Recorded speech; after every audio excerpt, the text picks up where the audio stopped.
Hello everyone. To install Cisco Jabber app on iPhone, just go to App Store, go to Search in bottom right, and then in Search just search for Cisco Jabber.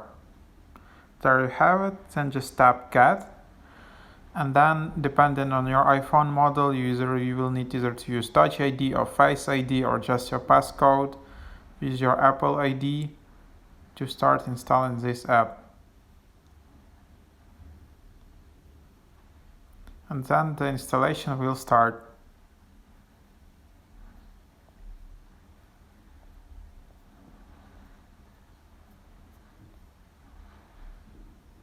When the installation is finished, you will see Open button here, or you will just see when the app is downloaded that instead of loading, you will just see an app icon. So installing, loading, and there you have it. This is your Cisco Jabber app.